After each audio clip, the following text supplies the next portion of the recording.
नमस्कार, मी शीतल. रंगकर्मी सुहास कामत यांच्या आज क्रिएशन तर्फे आपलं मनपूर्वक स्वागत.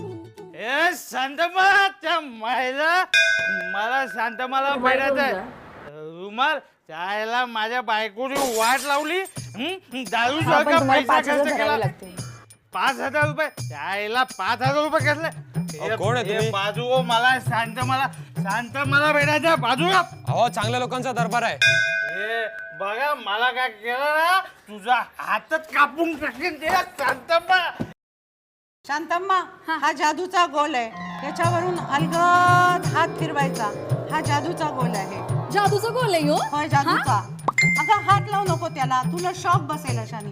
त्याच्याकडे नुसतं टक लावून बघ, म्हणजे त्याच्यामध्ये हिरवा रंग दिसेल. जसं जसं टक लावून बघशील तसा हिरवा रंग लाल होईल, लाल रंग पिवळा होईल. असं होय? होय. कसं असं टक लावू का? असं नाही, नीट दोन्ही डोळ्यांनी एकदम असं टक लावून बघ. हा, बर. Excuse me. मला शांतम्मांना भेटायचं आहे. काय काम आहे? नाही, ते काय काम आहे ते मी त्यांच्याशीच बोलतो. ते आहेत का आतमध्ये?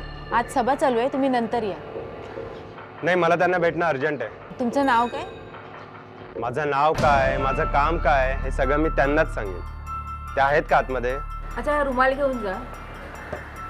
हा तुमचा रुमाल, हे तुमचे डबे, याबद्दलच मला थोडं बोलायचं आहे त्यांच्याशी. हा, पण तुम्हाला 5,000 भरावे लागतील. मी त्यांनाच जाऊन भेटतो. पायी हळू हळू चाला, मुखाने टिंब टिंब बोला. पायी हळू हळू चाला, मुखाने टिंब टिंब बोला. पायी हळू हळू चाला, मुखाने टिंब टिंब बोला. पायी हळू हळू चाला, मुखाने टिंब टिंब बोला. पायी हळू हळू चाला, मुखाने टिंब टिंब बोला. पायी हळू हळू चाला, मुखाने टिंब टिंब बोला. पायी हळू हळू चाला, मुखाने टिंब टिंब बोला. आता आपल्या भेटीला कोणते महाराज येणार आहेत? कोणते महाराज? कोणते महाराज? कोणते महाराज? प्रेम.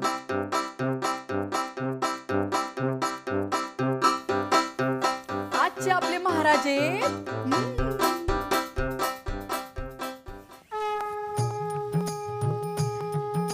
देवा. आज आपल्या भेटीला आलेले बाबा रजनीकांत. अहो, केवढे मोठे जादूगार आहेत. अहो, शिवाजी राजाचा कंडक्टर झाला आणि कंडक्टराचा रजनीकांत झाला आणि त्या रजनीकांताचा थैलावा झाला. थैलावा. एवढे मोठे जादूगार आहेत ते. बोला बाबा रजनीकांत बाबाचा विजय असो. जय जय रजनीकांतम, जय तलायवम. जय जय रजनीकांतम, जय तलायवम. बोला. जय जय रजनीकांतम, जय तलायवम. जय जय रजनीकांतम, जय तलायवम. जय जय रजनीकांतम, जय तलायवम. बोला. जय जय रजनीकांतम. बाई नेहमी महाराजांनाच का दाखवतात? शर्मिला टागोर आहे, हेमा मालिनी आहे, वहिदा रहमान आहे. हो, ते तर आहेच. आणि दीपिका पादुकोण आहे, आलिया भट सुद्धा आहे. ए, काय गडबड लावली आहे? शांतमाचा दरबार आहे ना, चला बाहेर वा बघू. ए शांतमा, ए तम्मा शांतमा, तू मला फसवलं. तू मला लिंबू दिलास, मी दारू सारखा पैसा खर्च केला. माझी बायको पावशेर पण नाही बदलली. माझी बायको मला खायला देत नाही, प्यायला पण देत नाही. मला रोज बदलते. तू मला लिंबू दिलास आणि तिने मला लिंबू सारखा पेळला. तू मला फसवलास. माझे पैसे दे. हा गो बोबो, मी फसवलं होय.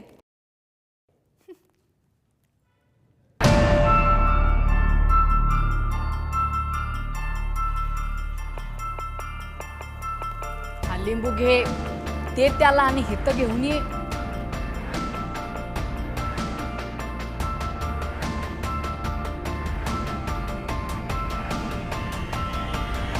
बघत राहायचं एकटक आता.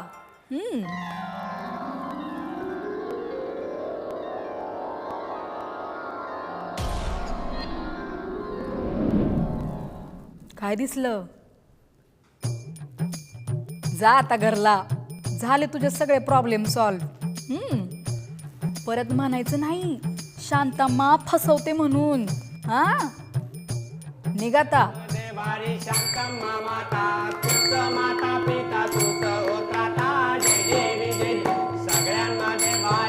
नमस्कार, मी दिव्या सुभाष पुगावकर.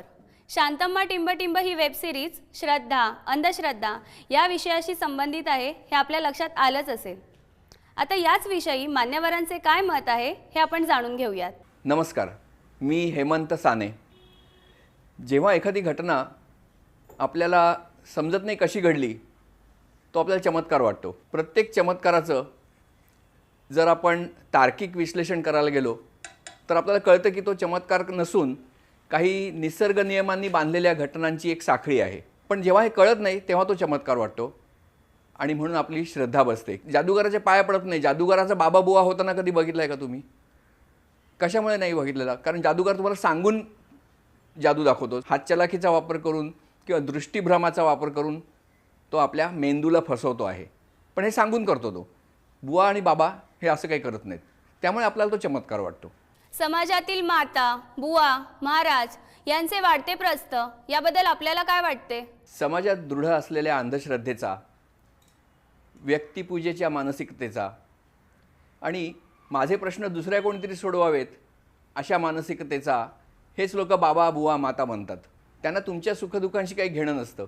तुम्हाला चुकीचा मार्ग आणि भ्रामक आशा दाखवत पैसे उकळणे हे त्यांचं काम. प्रत्येक माणूस आयुष्यात केव्हा ना केव्हा तरी हतबल होत असतो, झालेला असतो. त्याला मार्ग सापडत नाही. पण त्याला ते योग्य मार्गदर्शन मिळालं पाहिजे. त्याच्याऐवजी जेव्हा तो ह्या बाबा आणि बुवांच्याकडे जातो तेव्हा त्यांनी मनाने आधीच तो शरण गेलेला असतो की तो म्हणेल ते मी करायला तयार आहे. त्यांनी आपली बुद्धी बंद करून ठेवलेली असते आणि त्यामुळे या अशा बाबा बुवांचं आणखीन फावतं. लोकांना वारंवार जाणवून दिलं पाहिजे की अंधश्रद्धा ह्या फसव्या असतात. तुम्हाला त्या काही मार्ग वगैरे दाखवत नाहीत. बाबा बुवा तुम्हाला कसलेही मार्ग दाखवत नाहीत. अशा प्रकारे प्रबोधन त्यांचं कंटिन्युअस झालं पाहिजे. आणि हे सरकारी पातळीवर जास्त सहज शक्य आहे कारण सरकारच्या हातात सगळी यंत्रणा आहे. जे अंधश्रद्धा कायदा अजून पूर्णपणे अंमलात आलेला नाही आहे, पण जो काय अंमलात आला आहे आणि थोडी त्याची अंमलबजावणी सुरू झालेली आहे ही आनंदाची गोष्ट आहे.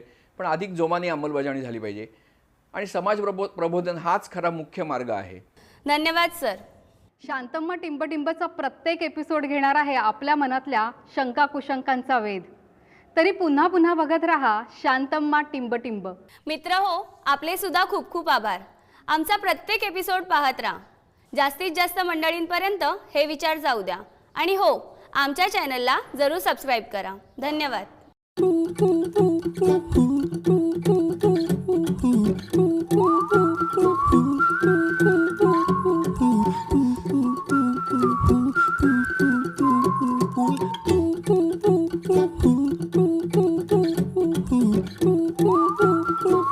Thank you.